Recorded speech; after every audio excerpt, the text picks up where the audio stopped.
Student, कैसे हैं आप सब। स्वागत है आपका वीएम हिस्ट्री फर्स्ट में। आज की वीडियो में हम लोग चर्चा करेंगे गुणसूत्र के बारे में।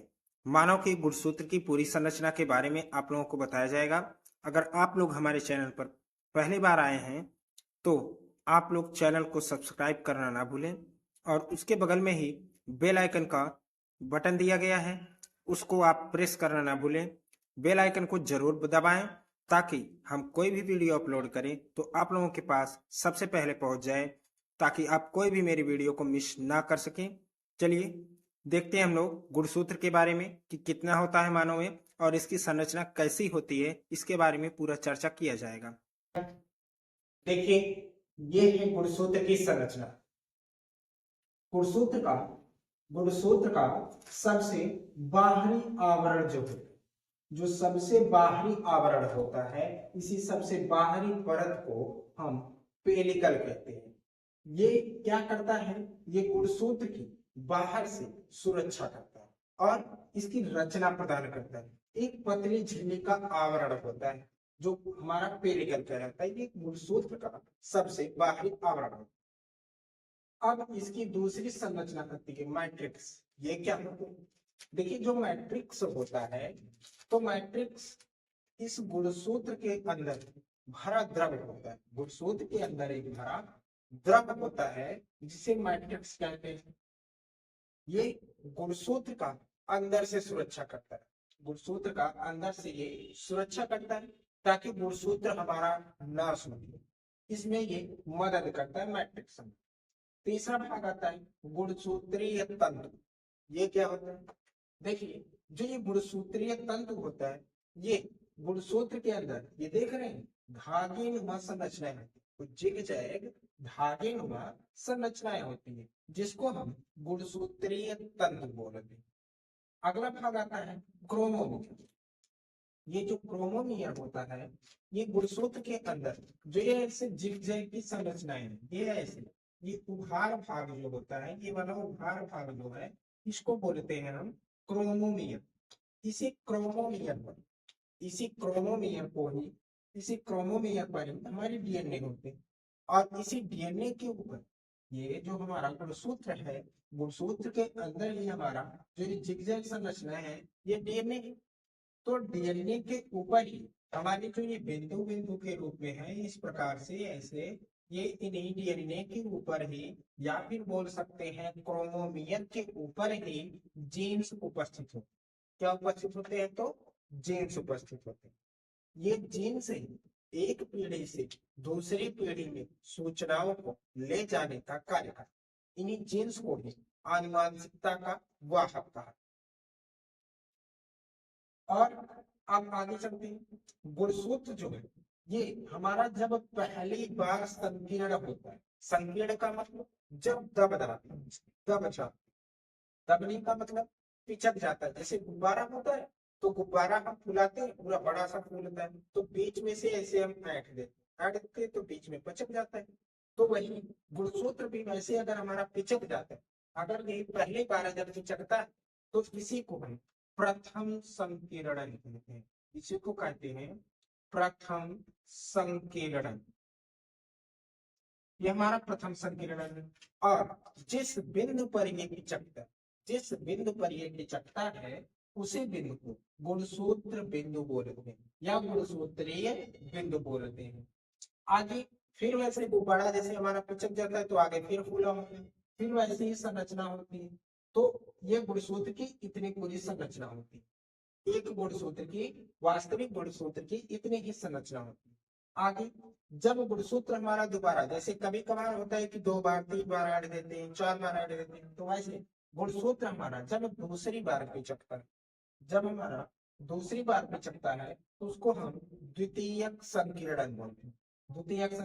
द्वितीयक संकीर्णन के बाद अगर गुणसूत्र का निर्माण, एक गोल संरचना का निर्माण होता है, एक गोल संरचना का निर्माण होता है जिसको सैटेलाइट कहा जाता है। जिसको क्या कहा जाता है?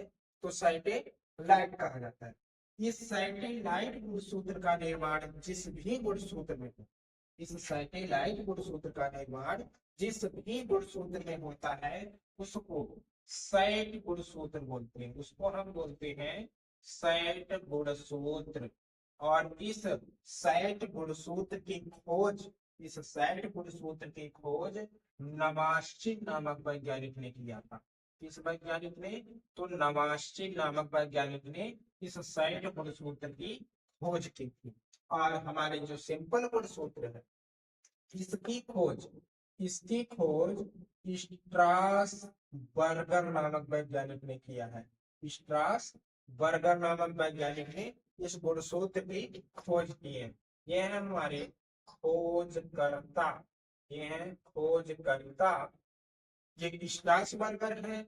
और इसका नाम जो दिए थे, नामकरण जो किया था, सबसे पहले जो इसका नामकरण किया था वो वाल्डेयर नामक वैज्ञानिक ने किया था। किस वैज्ञानिक ने? तो वाल्डेयर नामक वैज्ञानिक ने इसका नामकरण किया था सन 1888 ईस्वी में। इस गुणसूत्र का नामकरण किया गया था।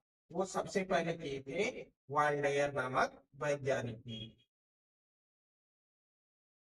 आगे देखते हैं, गुणसूत्र जो होता है या मानव में कुल 23 जोड़ी गुणसूत्र पाए जाते हैं। कितनी जोड़ी?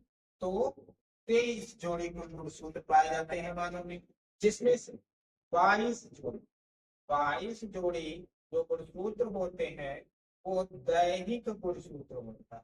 दैहिक गुणसूत्र, दैहिक का मतलब जो कि पूरे शरीर का निर्माण करते हैं। और ये 22 जोड़ी जो गुणसूत्र होते हैं ये नर एवं मादा दोनों के समान होते हैं। अर्थात ये जो 22 जोड़ी होते हैं ये यक्ष यक्ष के रूप में होते हैं। इसके रूप में होते हैं, तो यक्ष यक्ष के रूप में ये नर एवं मादा दोनों के ही समान होते हैं। और एक जोड़ी होता है, एक जोड़ी जो गुणसूत्र होता है, ये गुणसूत्र, एक जोड़ी गुणसूत्र लिंग गुणसूत्र कहलाता है। ये लिंग गुणसूत्र होता है।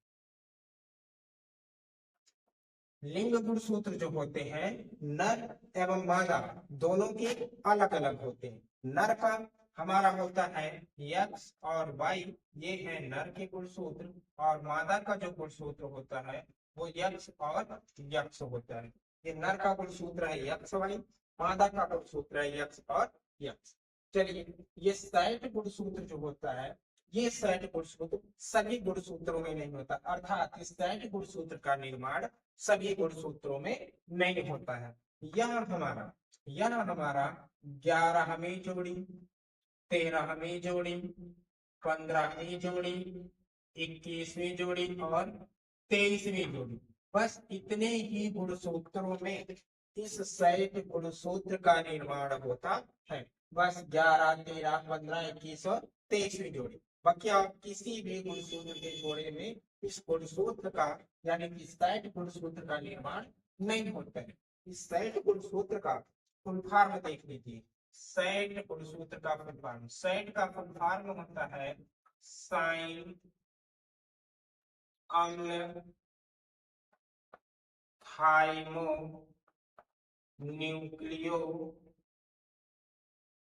साइन अम्ल थाइमो न्यूक्लियो निको, ये होता है सैट का फुल फॉर्म। साइन अम्ल थाइमोन्यूक्लियो निको, ये सैट का फुल फॉर्म होता है। तो ये था गुणसूत्र आपका। ये देखिए पूरी तरीके से इसके संरचना के बारे में पूरी तरीके से बता दिया गया। मानव में कितना पाया जाता है? तो मानव में 23 जोड़ी पाया जाता है। एक बार फिर से देख लेते हैं पूरा अच्छे तरीके से, जल्दी जल्दी थोड़ा सा देखिए। गुणसूत्र जो होता है इसका जो सबसे बाहरी आवरण होता है, गुणसूत्र का सबसे बाहरी आवरण पेरिकल कहलाता है। ये एक पतली झिल्ली सदृश संरचना होती है। ये गुणसूत्र का बाहर से सुरक्षा करता है, गुणसूत्र का ये बाहर से सुरक्षा करता है। दूसरा भाग आता है इसका मैट्रिक्स।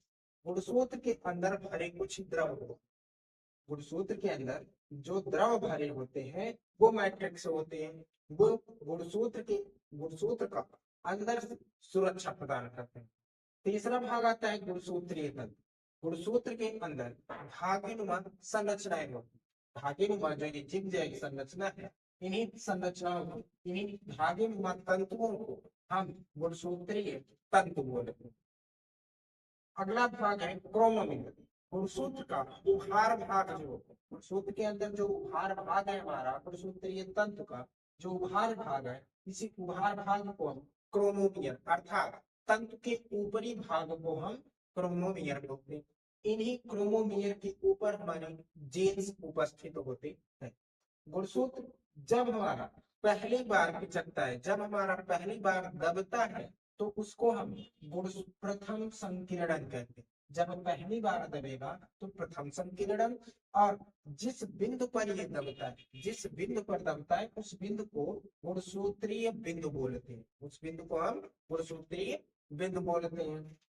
जब गुणसूत्र हमारा दूसरी बार सिकुड़ता है, जब दूसरी बार सिकुड़ता है तो उसको हम द्वितीयक संकीर्णन बोलते हैं। ये द्वितीयक संकीर्णन होता है। द्वितीयक संकीर्णन के बाद अगर किसी भी गुणसूत्र में इस गोल संरचना का फिर से निर्माण हो रहा है, जिस गोल संरचना का निर्माण हो रहा है, तो उसको हम साइट गुणसूत्र या फिर इसे हम सैटेलाइट बोलते हैं। जिसमें गोल संरचना का निर्माण होगा तो उसको हम सैटेलाइट बोलते हैं, और जिस गुणसूत्र में इस सैटेलाइट का निर्माण होगा उसको हम साइट गुणसूत्र के नाम से जानते हैं। साइट का फॉर्म होता है साइन अम्ल थाइमोनिको, जिसकी खोज दामाश्चिन नामक वैज्ञानिक ने किया था। जबकि गुणसूत्र का खोज स्ट्रासबर्गर नामक वैज्ञानिक ने, और इसका नामकरण जो दिया था, सबसे पहले गुणसूत्र जो नाम दिए थे वो वाल्डेयर नामक वैज्ञानिक ने दिया था।